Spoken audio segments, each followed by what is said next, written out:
you see. That's faith, believe, that's all you need. Can't sleep, but I dream, I see.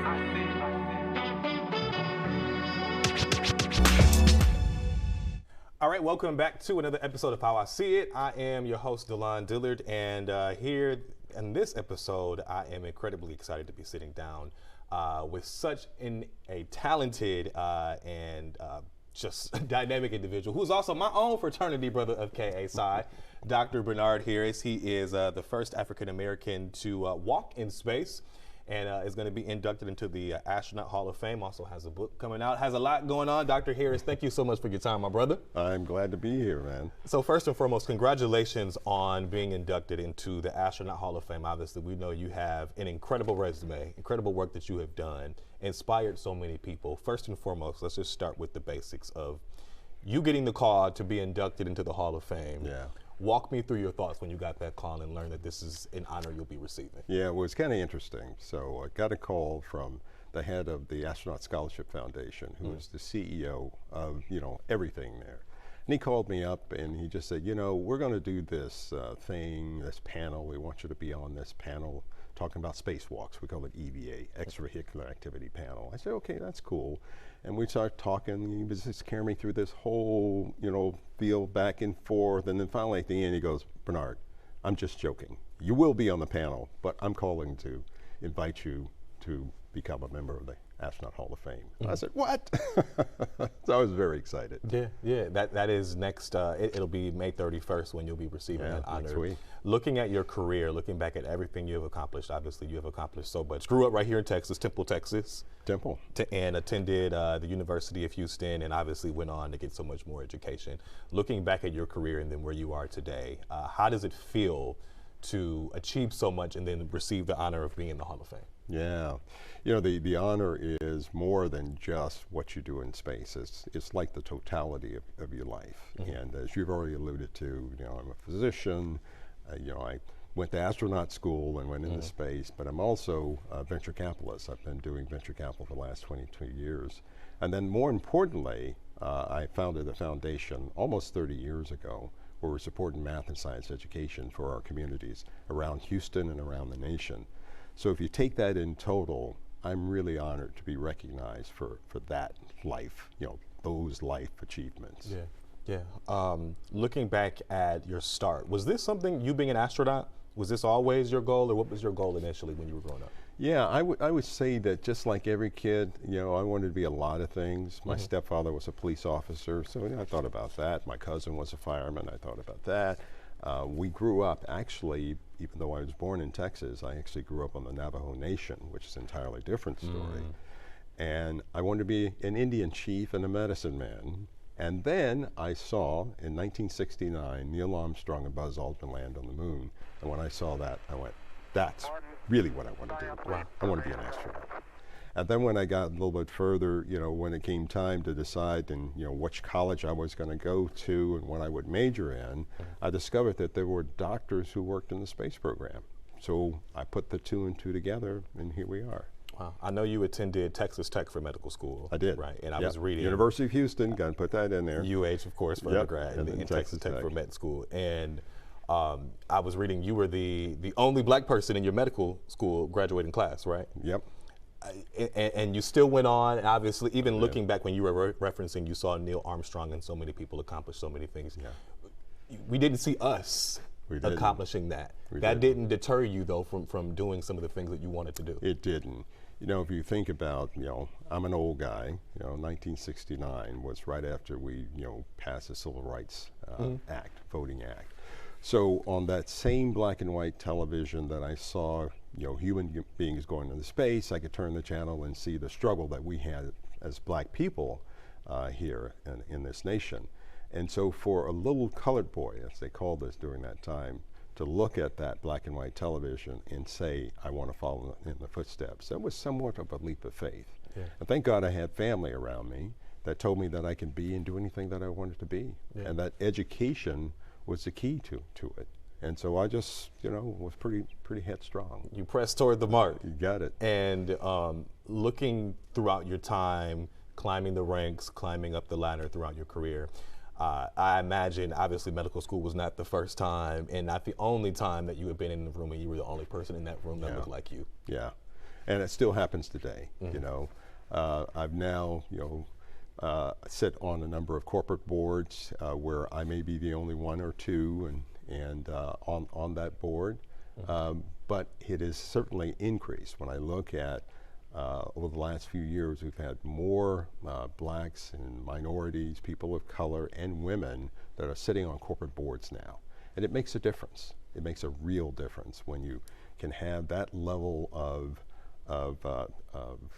diversity within an organization. It improves that organization, and we have found that to be true. When you were going to space, obviously we know Guy Bluford, obviously also another brother went to space. When you went to space and you obviously conducted a spacewalk, you knew ahead of time there was no one else that did this that looked like us previously before you accomplished this. So yes and no. Okay. And I say yes and no. So when I got on that ship, that was 1995. Again, long time ago. 1995.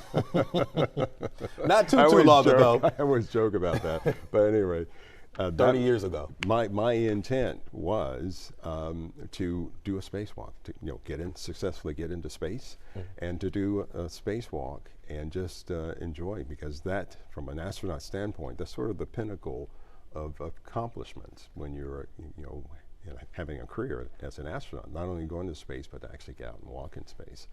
And so it wasn't until we got back in that I got notified that President Clinton at the time was going to call me to congratulate me on being the first African American to walk in space. Me and Eileen Collins, who was the first female pilot at that time, who later became the commander of the shuttle mission, he called us and congratulated both of us. What did that feel I realized, like, wow, okay, this is significant. Yeah, it felt, I was truly honored. Truly honored to get to receive that call. Your family, I imagine, also then incredibly proud. Yeah. So looking sure. here today now, you do a lot of work to remind other young black boys and girls that they can do the same thing that you've done and even more. Talk about some of that work. What work do you do today? Yeah, so I'd like to remind all communities, particularly African American communities and communities of color, as my mother did me, that they can be and do anything that they want to be, right? And so that's a conscious decision, an effort. It takes an action on your part. The second action is actually doing the work to accomplish that dream.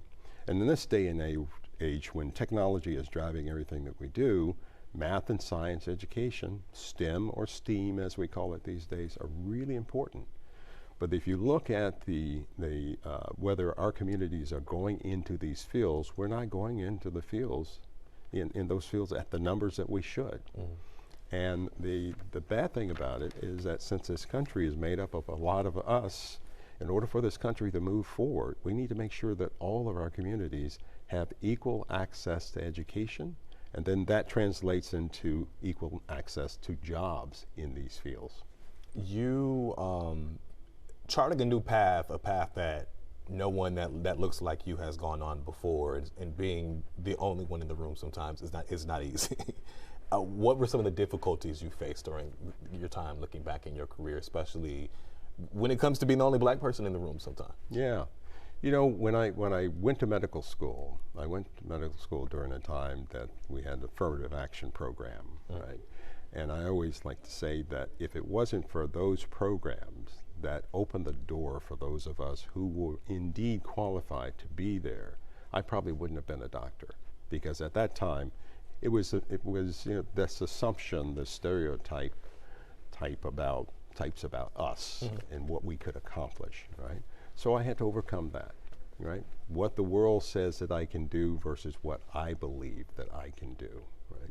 So some of those early days was proving them wrong, that I'm here and I'm here to stay, and not only I'm going to be here to accomplish this thing, but I'm going to use this as a springboard to do many other things, which I have proven through the years. I want to ask too, I know when we talk about things like affirmative action, which has recently been struck down as well, and then to be honest, when you look at things like acknowledging the first black person who walked in space and things like that. We some of our leaders, national leaders, are trying to dismiss that or imply that that is not important. How important is that we recognize oftentimes the first black person, the first woman? To me, it's it's simply the phrase that captures that is that you can't be what you can't see. So if our young people don't see people like you and I in front of the camera, how do they know that they can be a journalist? How do they know that they can lead a show, can run a show like? How do they know that they can be a doctor, a lawyer, or be involved in venture capital? Because they never see it. Yeah. So that we need those role models like you and I out there, letting our communities and all communities know that this is part of the American dream. We are part of the American dream. When you talk to kids and even students and adults who are climbing the ladder in their career, be it STEM or any other career, and sometimes I know fear comes along with that, and you're big on reminding people don't be scared to accomplish their dreams. What are some of the things that you say?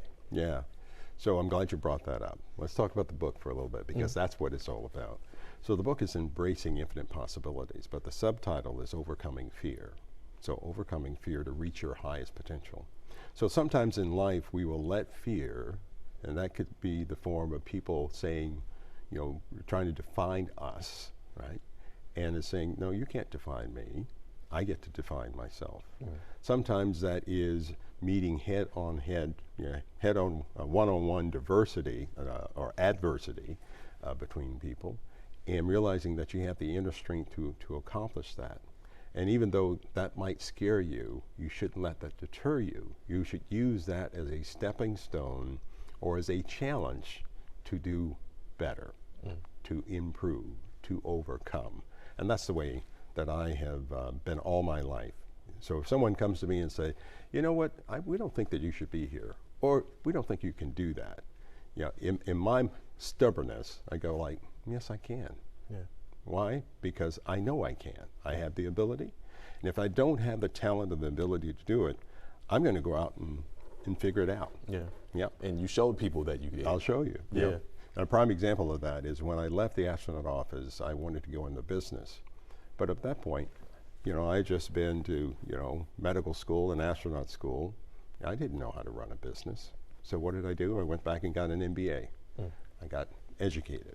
Right? You don't necessarily have to go and get formal education. Maybe it is getting a job in a field that maybe is appealing to you, so you get that experience, so that you can use that to then move forward. Yeah, your book, Embracing Infinite Opportunities, Letting Go of Fear to Find Your Highest Potential. When you started to brainstorm about writing this book, where did all of the passion to write this book come from? Yeah. So it probably started 10 years ago after I finished my first book, which was called Dreamwalker, and it was simply a memoir. But I've always wanted to write a book to help young people and people who are young-minded to accomplish their dreams, no matter what their dreams are. And to tell them that despite the obstacles, despite the challenges that they may be facing, that they can do it. And so what you'll find in the book is a series of topics that talk about failure, that talk about fear, that talk about faith, that talk about leadership, that talks about how to discover who you are. One very important concept is this notion that we are all infinite beings with infinite possibilities, meaning that we are born multi-potential, we are born multi-talented, and we are all born for a reason. There's a contribution that you and I and contributions that you and I are going to make in this world. And again, that requires an act on your part. Yeah, it sounds like, well, not even sounds like, we know a lot of this is coming from your own personal experience climbing the ladder and throughout your career. And a lot of, go ahead. And I was just going to say, and you're going to find in the book a lot of personal stories in there, right? So I just don't say, do this. I show you where this time, I was told no, and this is what I did to overcome it. Or this time I wanted to do this, and this is how I overcome, that fear or overcome that obstacle. It sounds like it's more or less a form of therapy for some people. But was this therapeutic for you to write this about your own story? Definitely it was. So part of that was me, having a avenue in which to, got all of these stories that were, inside that I wanted to get out because I knew that they would be useful for someone, right? So this book is not made for just one person because all of us have our own individual challenges, but I think it touches on a lot of the issues that we have as individuals and as a community. You have used your entire life story to inspire others and to uplift other people. And I know you have some success stories of people who you've mentored and uplifted. How does that feel for you to see you've used your career and your life to then pull people up with you? Yeah, it's powerful. It's powerful. One of the two stories I'll tell her, and they're actually true stories. So I had a chance a couple of weeks ago to be the commencement speaker, at the first historically black college, Wilberforce University up in Ohio. And it was the first college first university that was created after the Civil War for blacks. And so it was really neat to be there. As I was approaching the event and walked into the boardroom where we were getting ready to be gowned up, I got approached by a young man that was part of our programs. He happened to be provost now of the university. No, that's just two things. Wow. I'm really old because he went through one of my early programs when we first started the program. And he came to tell me how it felt to meet me after all these years being inspired by some of the words that I said then. And just coming into the studio here, meeting a young lady, one of your producers, who also met me when they were younger. And when I see that, I get goosebumps thinking about that you can have an impact. You can, through a single action, single encounter, change the trajectory of a person. And we all do it every day. We just don't recognize it. And your story does just that. Real quick, how can people find your book? Where can they find it at? Embracing Infinite Possibilities is actually on all the bookstores. So Barnes & Noble, Amazon. You can go to our website, harrisinstitute.org, and there's a link there. Got it. Okay. Dr. Bernard Harris, Jr., I appreciate you. Thank you so much for your time, my brother, and congratulations on all of your success. You inspired me with the work you're doing. So I have to make sure I grab the book, too, and read that, too. Thank you so much, brother. You're welcome. Glad to be here. And thank you for your time here this morning. We'll see you for the next episode.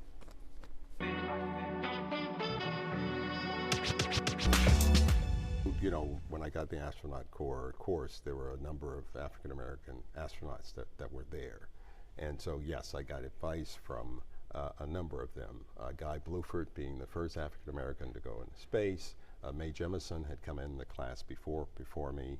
Charlie Bolden, who flew a number of missions and actually became the administrator of NASA. And then one important figure that I want to bring up, and that is a guy by the name of Ed Dwight.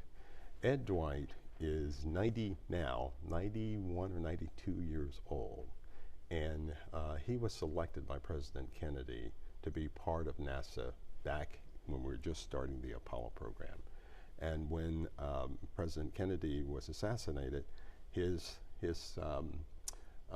ascension to becoming an astronaut got set aside. He did not let that deter him. He went on to become a very famous sculptor. So you should look up Ed Dwight. So 2 years ago, we had the honor, a number of us, astronauts, African-American astronauts, got together and watched him lift off in space for the first time at almost 91 years old on the Blue Origin capsule. Wow. Talking about inspirational and dream deferred. And either way, he did it. He did it. And he is one of my heroes. You see, that's faith, believe, that's all you need. Can't sleep, but I dream. I see.